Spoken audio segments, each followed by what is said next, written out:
sure many of you play the piano or you have kids who play the piano.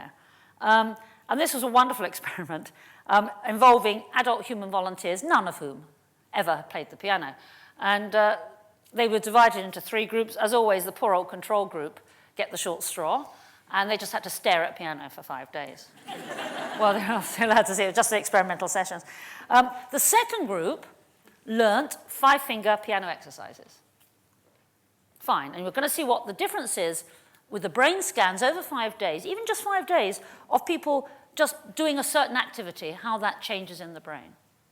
But there was a third group, and the third group was the most interesting of all. So let's look at them. So let's look first at the control group, the 5-day period. Okay, so you can see that over 5 days, the brain is literally unimpressed. Literally, yeah, it's just the same. But look at the top. The physical practice, can you see, astonishing? Over 5 days, look at the significant growth in brain territory relating to digits, as shown by the expansion of the black blob, even over 5 days. Isn't that remarkable? But the middle group are the ones that make you think.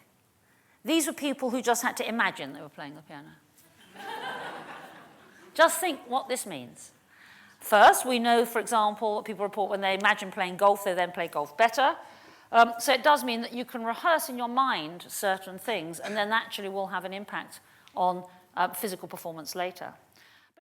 So let's summarize so far. The more branches you have on brain cells, the more connections you can make, the more something has a personalized significance to you. And in this way, we can say you understand something from a unique perspective. So you start off in this one-way street, how sweet, how fast, how cold, the senses implode in on you, and you have no sales resistance.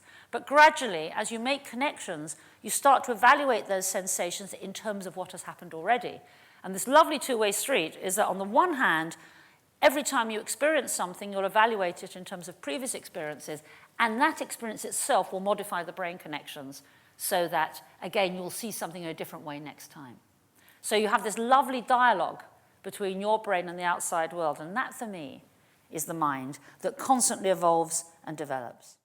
This shows you the increase in methylphenidate prescriptions. That's Ritalin, a drug used for attention deficit disorder, and there's been an alarming trebling over the last 10 years to 55,000 prescriptions a year for kids in the UK alone.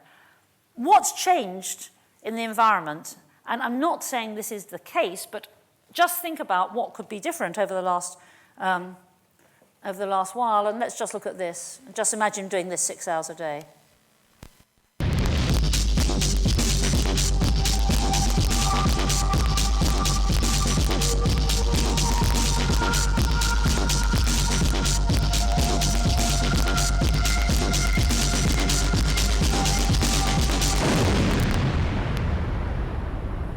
Now, imagine you were a young brain doing that.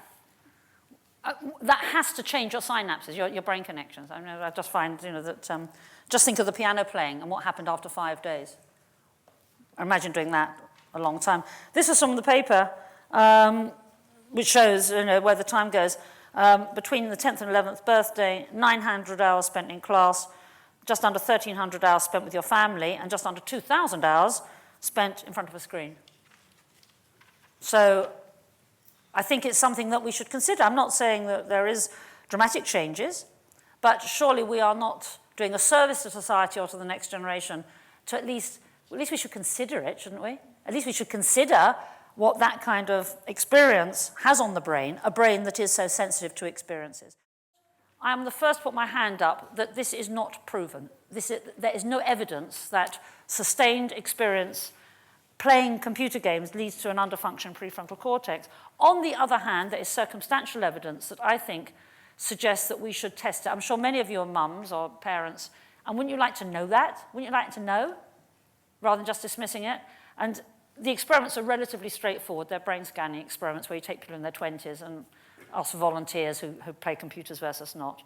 That's the first thing I'd like to see, is money put into research into proving or getting evidence for whether this is having the impact that it may be having or could be having.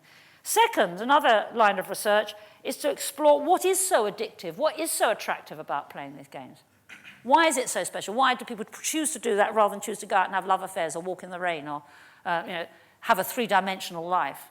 what is so special about this experience that one spends a lot of time and money doing it? If we knew that, perhaps we could offer those things in other ways. And third, contrary to the Luddite demeanor I'm supposed to have, or might be giving the impression I have, I would very much like to sit down with IT people to say, okay, how could we give more a sense of metaphor? How could we give more a sense of narrative and of significance and of abstract concepts? Because if we can do that, we could harness the technologies to deliver the kind of society we want, rather than sleepwalking into it and being at its mercy. And surely that's what science and technology has always been about, and it certainly was about that when Michael Faraday stood here and demonstrated the electric motor. Thank you very much.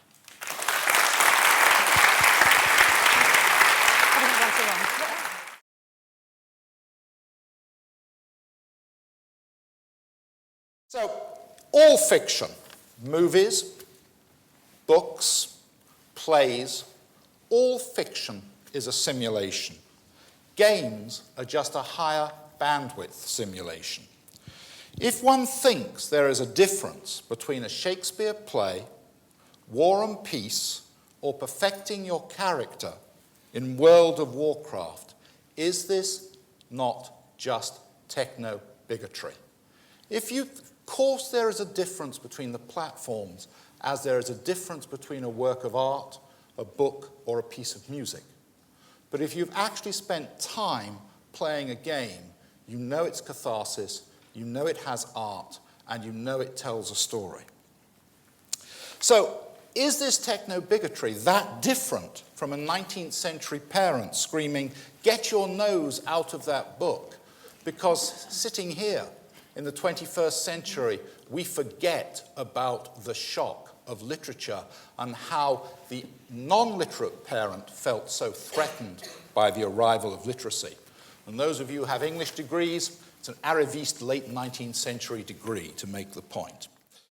Sorry, Stevie Spring, and my company, Inter Alia, is the largest publisher of video game magazines in the world. And the one dimension that nobody has mentioned overtly, which has been very covert from the panel, is the whole influence of gender on the whole psychology of gaming, which is, yes, predominantly about time and hobby and connection, but it's invariably young men. Mm-hmm. And you haven't mentioned that so far. And I exclude Nintendo Wii, by the way, because that's not a proper gaming console.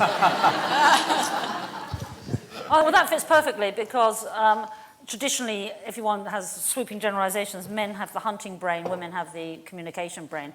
That is to say, they have specific goals and like solving problems. Women like communicating in relationships. Hi, my name's Claire Cater. I work for Bell Pottinger, primarily in communications and health. I was quite interested to hear the challenges from the panel. I remember going to the Department of Health 10 years ago and saying I thought childhood obesity was going to be a problem, and they laughed at me. And I said I thought we should do a campaign to address the issue of obesity, and they laughed at me then too, and now we're spending several £100 million on addressing that very issue. Shouldn't we be focusing on what the Baroness said, which is, what is the potential impact of technology? There's no doubt that some of it is good, but we need to be able to measure it, because it's particularly those socially excluded groups that are going to be particularly vulnerable.